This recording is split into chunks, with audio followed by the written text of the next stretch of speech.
辛牧師さん、当時28歳。爆心地から 1.5km の観音町の自宅で被爆しました。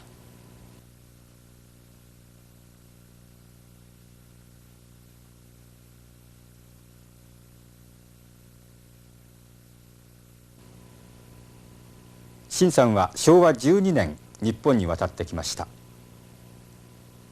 先に来日していた夫は三菱重工業の下請けで働いていました。辛さんは原爆のため2人の子供と夫を一度に失いました。その後、同じく原爆で家族を失った男性と再婚しました。8時前です。ご飯食べる時が7時40分頃かご飯を食べたんですが、その時空襲警報だったんです。警報が鳴ったんですよ。なる時にお母さんおばあちゃん空襲警報じゃけおばあちゃんはよ逃げんにゃ言うたんですよ。孫が7つの男の子が。もて私のこと心配せんとお前のこと心配せん、お前が気をつけんにゃ言うておばあさんがこう言ったら、僕はねとっとっとっと走ったら早いもんじゃけね、師匠のグラウンドにすぐ逃げるんじゃけ、おばあちゃんがねよう走らんけね言うて、朝食事しながら空襲警報になったからそのままやめてみんな高校に入っとったから、あとお母さんがその片付けをしよう思って茶碗持って下に降りたところ、私はトイレがこう曲がって廊下のところ曲がってトイレがあるから、そのトイレの前に青々した冬も夏も真っ青になったトカゲのついた木が大きいのが一本あったんですよ。その下にちょうど金魚池があるのにちょっと洗面がこうひびが行きよったから、その洗面それで金魚がちょっと水が少ないから風呂場からホースを引っ張ってそこ水を入れよったんです。私はこうかごんでね、それで木のおかげで私はやけどしていない思うんですよ。それ水をこう入れよったらその瞬間にピカッと光ったんですよ。何がこんなに光るかな思ったらしばらくしたらトカーッと音が出たんですよ。したらもう周りがね真っ暗になってね何にも見えないんです。その時の情景をもうちょっと詳しく言っていただきたいんですけど。だから真っ暗になったんですよ。ピカッと光ってトカンとした時にねもう真っ暗になったから、これ何かね爆弾だったらねこう落ちるはずなのに爆弾でもなしこれ何か言ってからね思ったんですよ。思ったらちょっとしばらくしたらね助けてくれ助けてくれ言うんですよ。助けてくれ言っても聞いたらねお母さんの声ですよ。お母さんどこね言ったらね茶の間の方よ、茶の間の方じゃけはよ助けて言うんですよ。言うても茶の間の方がどの辺か真っ暗でわからんですよね。ほいでしばらく5、6分経ったんでしょうか、10分ぐらい経ったか、これ経ったらねちょっと薄暗くなってきたんですよ。来た時に見たらねもううちに家がないんですよね。ないし隣も見たらね近所がみんな赤の野原、家一軒もないんですよ。みんなぺちゃんこになって、そうしたらねお母さんの掘り出そう思ったらね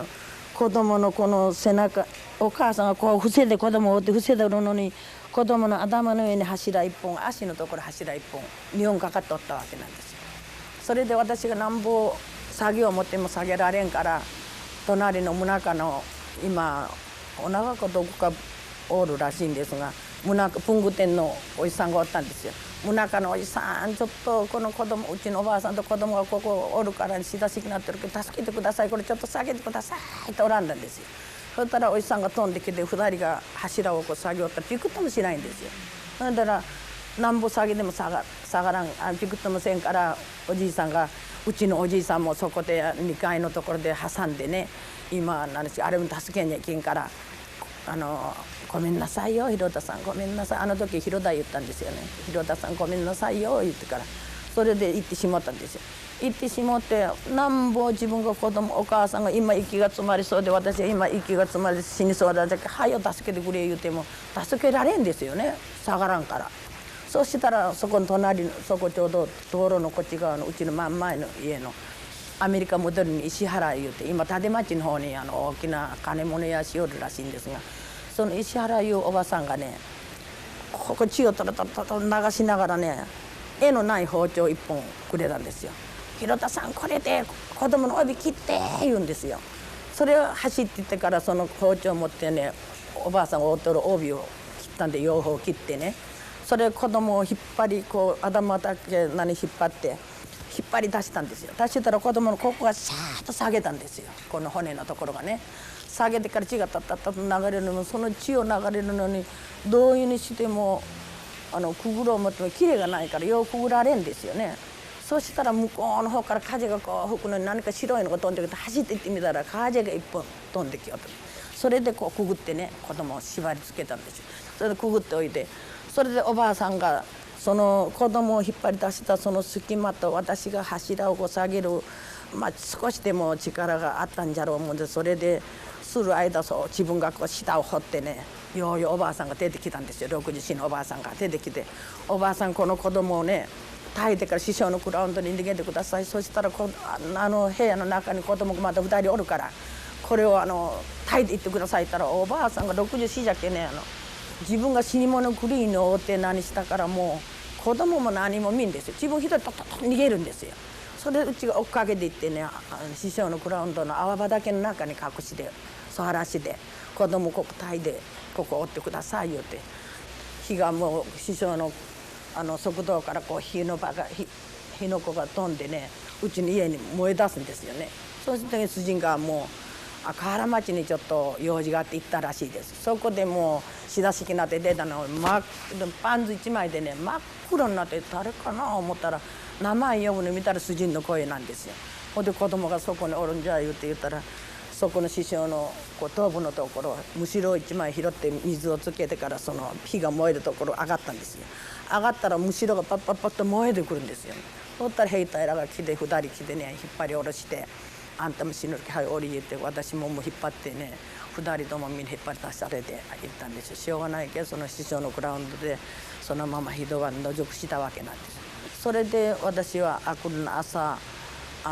家に来てみたんですよ。子供どうなったか思って来てみたら家がきれいに焼けてね柱だけ大きい柱だけ燃えおるんですよ。それで子供の死体がこう燃える時にその日にものすごい風がないから蚊帳が子供が夕べも寝ていないからお母さん蚊帳つってくれ言ってから蚊帳で寝させたところが蚊帳がそのまま上つらーっ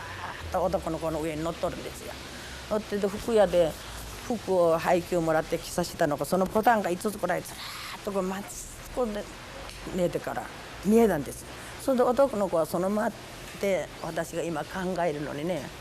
もうそのまま死んだやろう思うんですよ。女の子はね向こう側でこう何してから女の子はそれ男と一緒に寝とってからそこに隙間があったかどうか知らんがちょっと離れてね死体があったんですよ。あれからここの来たらもう子供のことが思い出されるからねもうあれっきりこんかったんですよ。それでここにもしも川町に用事があって帰る時は向こうのわちゃっと回ってねここはもう爆弾落ちたその日から今日初めなんです。聞いたことないんです。それでもう私が今のおどんぼをね女の子を殺したからもう女の子が優しかったけねもう服で一つ作ってやったらねお母さんこれ見ておばあさんこれ見て喜んでねもうこれ見たら涙が出て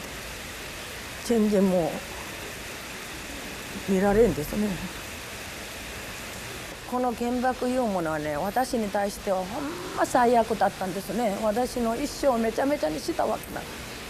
幸福な家庭をねみんなもうめっちゃにね崩したわけなんですよ。可愛い子供も殺すしもう大事な水準もなくしたし、それで私はあれまではね本当幸福な家庭だったわけなんです。それをね原爆のために私はこんなになったからね、だから私はこんな足が引こじってもねとこ神から生徒たちが修学旅行来た言うて原爆の体験を言うてくれんか言ったら私は喜んでいくんですよ。農学公園でもこう言ったらこうも言ったし平和公園でも何回も行ったんです。これ以上の平和的な私の仕事はねこれ以上の仕事はないから、それでもう来るんでとっても行くんですよ私は。